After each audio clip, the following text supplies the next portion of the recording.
Kareem had the skyhook. Kobe had the fadeaway. Hakeem had the dream shake. AI had the crossover. Dirk would lean back and knock down shots over anyone. LeBron has this. Anytime he starts to put his head down, all he's going to do is shoot for three. Let's see if he looks down. Yes, There it is. And it's out to LeBron. There's that three. Okay, maybe this is what he's best known for. But the point is, how can someone who doesn't have a signature move and isn't even really known as a scorer end up with more points than anyone in the history of the NBA? Before I break down how his game has evolved from when he was a kid in Akron, Ohio at St. Vincent St. Mary's High School to now being a 20-year veteran trying to drag a pitiful LA Lakers team to the playoffs, let's have a look at some of the other factors that have led to LeBron James being #1 on the NBA's all-time scoring list. He's 38 years old, averaging 30 points a game, and he's showing no signs of slowing down. So you're probably wondering, how? Well, let's break it down. Now, he might not have a signature scoring move, but the king is simply great at everything. You can pick holes in his game, you can say he's not a great free throw shooter, well he scored over 8,000 of those, so what are you going to say about that? You can say he's not a great 3-point shooter, but in a clutch situation, are you really going to leave him open from behind the arc? You're not. So really, where is the flaw in his game? There have been a plethora of great scorers throughout NBA history, many of whom were probably better pure scorers than LeBron James, so why are they not at the top of the NBA's all-time leaderboards? Why have their careers not seen the longevity of the kid from Akron? So I put it to you that maybe the secret to being the best scorer of all time is actually not being the best scorer. Now you might be confused right now, but stay with me because by the end of this video, it's all gonna make perfect sense. I'm going to show you how LeBron's actual scoring has evolved throughout his career, but first, we need to take a look at why being great and mastering every single different element of the entire game of basketball provides you with longevity and in fact helps you score at a much easier rate. Now, LeBron describes himself as a pass-first guy. The scoring record was never, ever even thought of in my head because I've always been a pass-first guy. I've always loved the excitement of seeing the success of my teammates. But in my humble opinion, he's not a pass-first player. He's simply a player who makes the right reads and the right decisions almost every single time down the court. He's 4th all-time on the NBA's assist leaderboard, and even now in his 20th season, he's 12th in the league with 7 assists a night, and he's doing it without forcing assists and only passing the ball when he knows it's going to guarantee him an assist, and he's doing it without dribbling the air out of the basketball, making sure every single possession is about him. I'm not throwing shade, I'm just saying LeBron does it naturally within the flow of the game. LeBron is such a good passer, you can't help off of his teammates. If you send a smaller player to come and double team him, he can see over them and make the right read. If you bring a bigger player over to double team him, he can thread the needle with a bounce pass that has pinpoint accuracy to find the open teammate. If he still has a live dribble, well he can split the double team and drive at the hoop. Whichever way you want to play it, LeBron James is making a play. I wish I could show you some more clips of this, but teams have learned to simply stop double teaming the king. In the 2018 playoff series against the Indiana Pacers when LeBron was in his prime, maybe his prime is just never going to end because the way he's playing right now is still crazy. But in that series, he was double teamed on less than 4% of the 449 possessions he had played in the first 5 games of the series. In fact, in Game 5, the Pacers only brought 1 double team throughout the entire game, and even that was in the first quarter. LeBron averaged 34.4 points for that series, and he still got his 8 assists a night. But you're thinking if a guy's dropping 30, 40 pieces on you, you want to throw 2 defenders at him, right? Even now this season, when you look at the Lakers, they have poor perimeter shooting. You think throwing a double team at LeBron James will get the ball out of his hands and force his teammates to shoot from the perimeter? Well, right now, he's receiving less double teams than guys like Jalen Brunson and Julius Randle. Teams actually figured out to not double team LeBron James very early on in his career. Let's rewind to the 2007 Eastern Conference Finals against the Detroit Pistons. In Game 5, a young LeBron dropped 48 points on 33 shots as the Pistons played him with single coverage. So going into game 6, they wanted to make a change and they wanted to take the ball out of his hands. They double teamed him on a lot of the possessions, throwing 2 defenders at him, and he only got off 11 shots. You'd think that's good, right? He only got 11 shots. He had 33 shots in the previous game, put up almost 50. Now he's only taken 11 shots. That's a win, right? No. He still dropped 20 by staying aggressive and getting to the free throw line, but his passing freed up his teammates to make plays. In particular, it was Daniel Gibson, who caught fire from deep and hit 31 points as the Cavs won the series. If you can't double team LeBron and try play him straight up, he's going to bully the defender using his physicality, his strength, and his scoring ability. If you double team him, he's going to make a play for his teammates. NBA teams simply have to pick their poison and try to live with it. On the defensive side of the ball, a prime LeBron James was an absolute monster. He could guard all positions 1 through 5. He was a 6-time All-NBA defensive player. He in fact could have won the Defensive Player of the Year award, and many think that he was robbed, including LeBron himself. 2012-2013, I had a chance to be Defensive Player of the Year and also MVP in the same season. And that year, Marc Gasol was rewarded Defensive Player of the Year. But he made second team all defense. Now you're thinking, this is a video about scoring. Why are you talking about defense? Well, whilst he was racking up all of those points, defense had a big part to play. Being a great on-ball defender and forcing your opponent to commit turnovers and getting steals allowed LeBron to get out in transition and throw down thunderous dunks. His off-ball defense and his sense for being in the passing lanes at the perfect time to get steals yielded the same results for LeBron.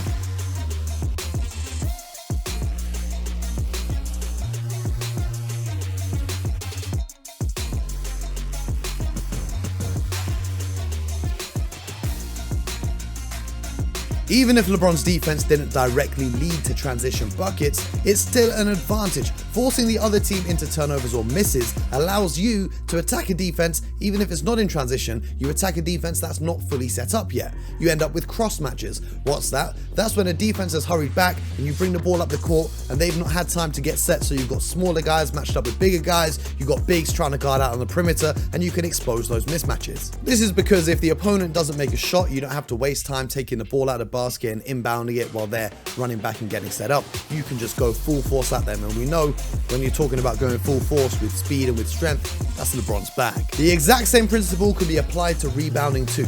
Securing defensive rebounds allowed LeBron to outrun everyone and throw down devastating dunks on the fast break.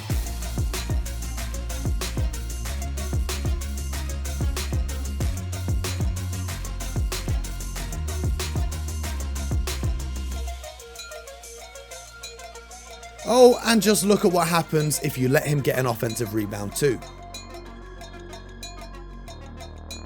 Now, LeBron James reached his milestone of becoming the NBA's all-time leading scorer, and we're going to break down exactly how his scoring evolved in just a second. But before that, I want you to help me reach a milestone of 10,000 subscribers. If you're enjoying this video so far, hit the like button and subscribe, and let's get back to it. So let's take a look at the evolution of his scoring, in particular the types of shots he takes and why he's continued to add to his bag throughout his career. For me, his scoring numbers have always been high, but it's his dedication to improving efficiency that's really stood out. Now, way back in 2003, when a young LeBron came into the NBA, the league was very different.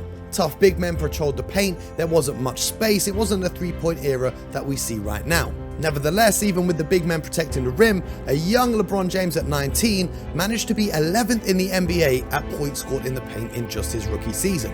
In year 2, he ranked 3rd, and by his 3rd year, he was only 2nd in the league in points in the paint to Shaquille O'Neal, the Big Diesel, one of the most dominant bigs of all time. Using his quickness and strength to blow past guards on the perimeter, get inside and attack the hoop, whilst carrying his team was great, but it wasn't quite enough. When he carried the Cleveland Cavaliers to the 2007 NBA Finals, they matched up against a very seasoned San Antonio Spurs team, and Greg Popovich's master plan was to let LeBron shoot. They'd go underneath on screens and force King James to take wide open but long range jump shots, because they thought if they can keep him out of the paint, that's a win for them. And well, this is why Greg Popovich is one of the greatest coaches of all time, because LeBron shot only 20% from behind the arc in that series and the Cavs got swept 4-0.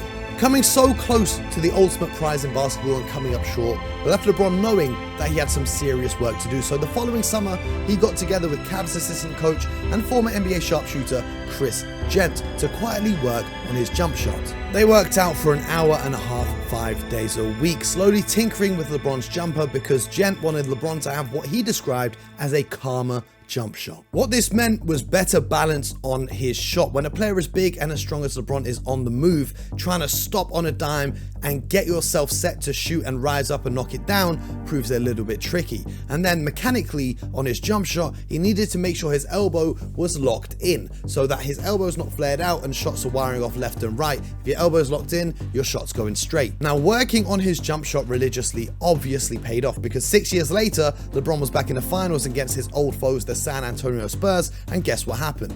King James knocked down 35.4% of his jump shots from behind the arc, a noticeable improvement from that 2007 matchup. But all that work on his jump shot wasn't just great for his three-point shooting, it was great for the mid-range as well. In Game 7, he hit the dagger from the mid-range about 18 feet from the basket with 28 seconds remaining on the clock that closed out the series. Now, the 2007 finals against the Spurs wasn't the only time LeBron would have to hold an L on the biggest stage in basketball in order to make some tweaks to his game and come back stronger. In 2011, at the NBA Finals, LeBron suffered what many consider to be the lowest point of his career, a loss to the Dallas Mavericks, who nobody saw coming. LeBron suffered through some of his worst ever individual performances. He only put up 17.8 points, which is very low by his lofty standards, and the Mavericks had him all figured out. Rick Carlisle had figured out that LeBron didn't have an elite post game, and that's why he could put smaller defenders like JJ Barea, Jason Terry, or Jason Kidd on him, and they could live with the results.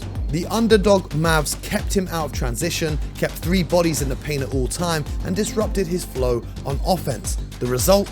Dirk Nowitzki lifting the Larry O'Brien trophy and LeBron James being humiliated in front of the world. So after this, there was only one person that he could call. Perhaps the greatest post player of all time. Sorry, Kevin McHale, I'm talking about Hakeem Olajuwon.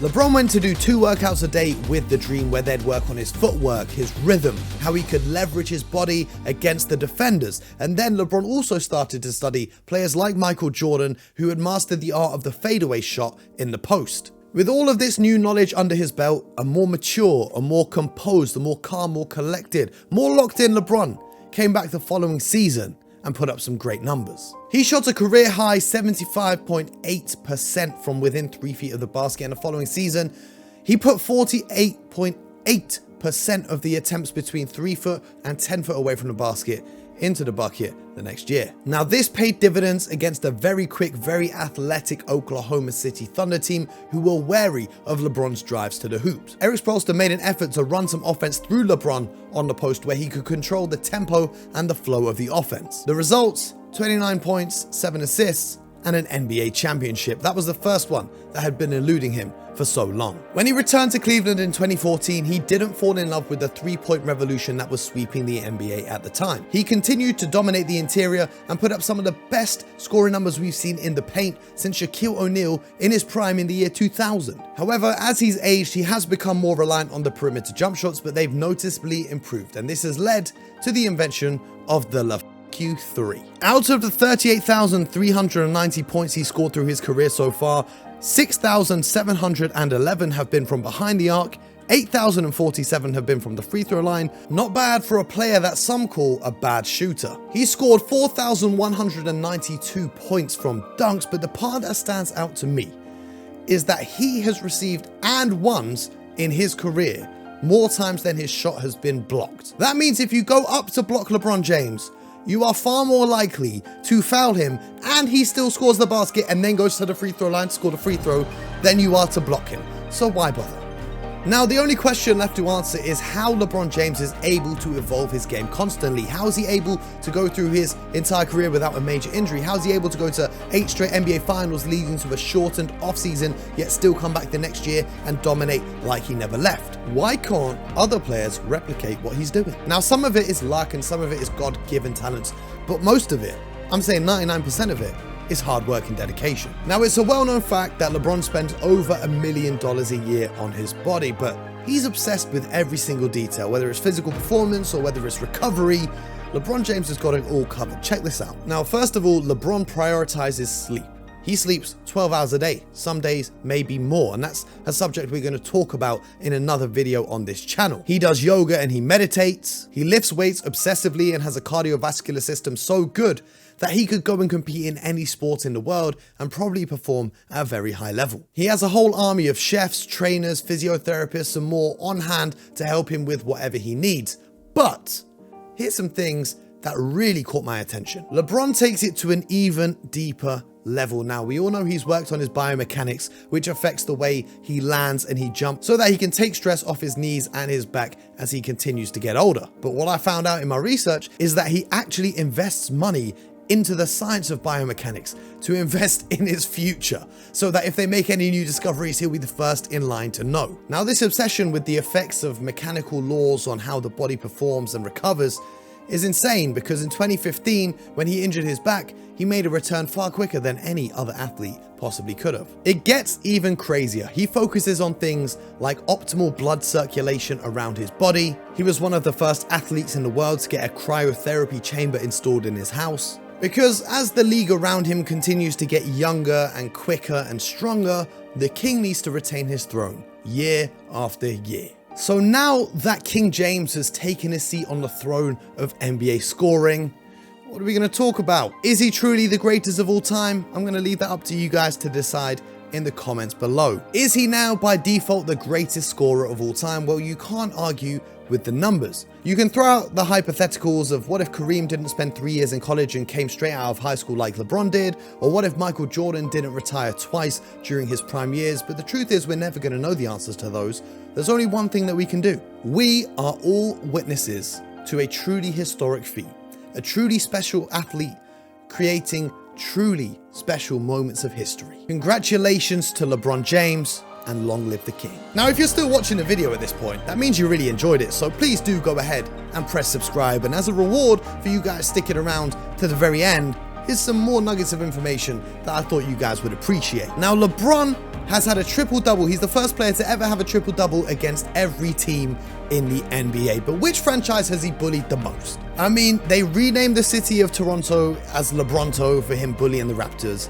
He shattered the hopes of a 73-win Golden State Warriors team that were up 3-1 in the NBA Finals. But which team has LeBron James scored his most points against? Well, I'm pleased to show you, thanks to our kind friends at Nike Basketball. Here's the data, and check this out. I'll see you guys in the next video.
Don't forget, be like LeBron and get buckets.